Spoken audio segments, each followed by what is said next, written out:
भारत की सड़कों पर लाखों की संख्या में आवारा कुत्ते घूम रहे हैं। कोई इन्हें मासूम मानता है, कोई खतरनाक।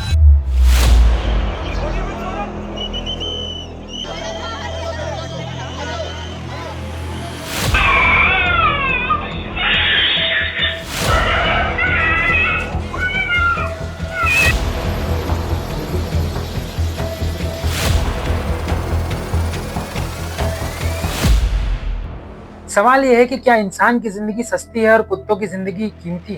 सुप्रीम कोर्ट का आदेश सही है या फिर इंसाफ के नाम पर एक और विवाद?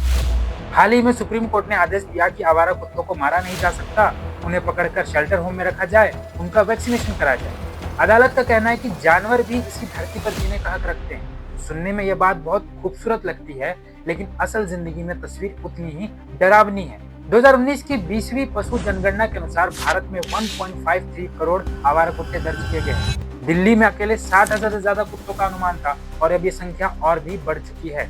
उत्तर प्रदेश में 20 लाख से ज्यादा, महाराष्ट्र में 12.7 लाख आवारा कुत्ते दर्ज किए गए हैं। यानी ये समस्या किसी एक शहर या राज्य की नहीं, पूरे देश की है। भारत में साल 2024 में 37 लाख से ज्यादा कुत्तों के काटने के मामले दर्ज हुए। 37 लाख।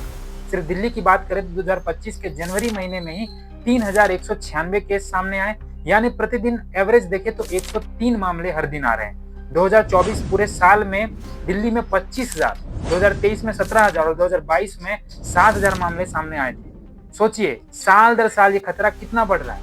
WHO की रिपोर्ट ये कहती है कि दुनिया में होने वाली रेबीज की मौतों का 36% अकेले भारत में होता है। ज्यादातर पीड़ित कौन है?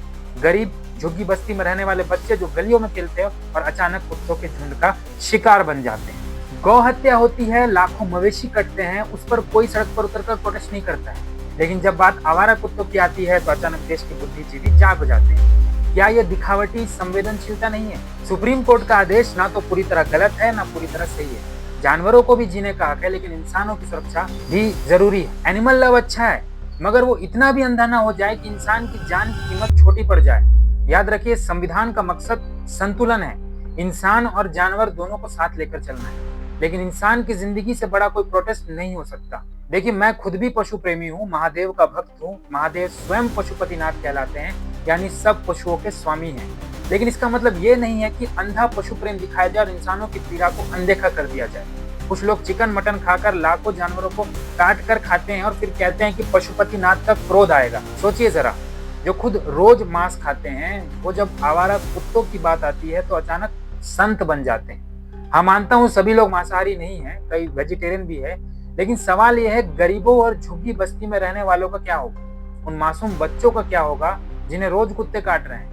क्या उनका दर्द किसी को दिखाई नहीं देता है? अजीब हाल है हमारे समाज का। एसी वाले घरों में बैठकर जर्मन शेफर्ड और पोमेलियन जैसे विदेशी नस्ल के कुत्ते पालने वाले लोग सड़कों के आवारा कुत्तों के लिए अचानक प्यार दिखा रहे हैं। चिकन मटन खाने में इन्हें कोई दिक्कत नहीं, हर दिन लाखों मुर्गे और बकरे कटते हैं, वहाँ कोई एनिमल लव नहीं जागता है। लेकिन जब बात आती सड़कों पर काटने वाले आवारा कुत्तों की तो अचानक प्रोटेस्ट शुरू हो जाता है। सोचिए, एक अमीर कॉलोनी में 2-4 कुत्ते घूमते हैं, वहाँ लोग कहते हैं अरे इन्हें खाना डाल दो, बेचारे भूखे हैं।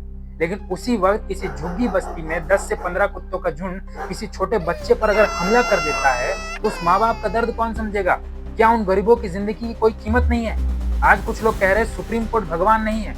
हाँ, सही है, भगवान नहीं है, लेकिन देश जो है वो कॉन्स्टिट्यूशन से चलता है और अदालत उसी संविधान का संरक्षक है। कुछ लोग इसे रेप केसेस से भी जोड़ रहे हैं। रेप के मामलों में सख्त फैसला क्यों नहीं आता और कुत्तों के लिए तुरंत आदेश आ जाता है? देखिए, ये जो तुलना है, ये सही है या गलत, ये बहस अलग है, लेकिन सवाल तो वाजिब है। आखिर ये तय कौन करेगा कि सही क्या है? कुत्तों को शेल्टर होम में रखना अच्छा है, वैक्सीनेशन कराना भी जरूरी है, लेकिन क्या कोई उन गरीब परिवारों के लिए आवाज उठाएगा जिनके बच्चे हर रोज डर में जीते हैं? अगर आपको आवारा कुत्तों से इतना ही प्यार है तो क्यों नहीं कि कुत्ता घर ले जाइए, क्योंकि सड़कों पर घूमते ये कुत्ते सिर्फ आपको इंस्टाग्राम रील्स में क्यूट दिखते हैं, असल में ये किसी की जिंदगी भी तबाह कर रहे हैं।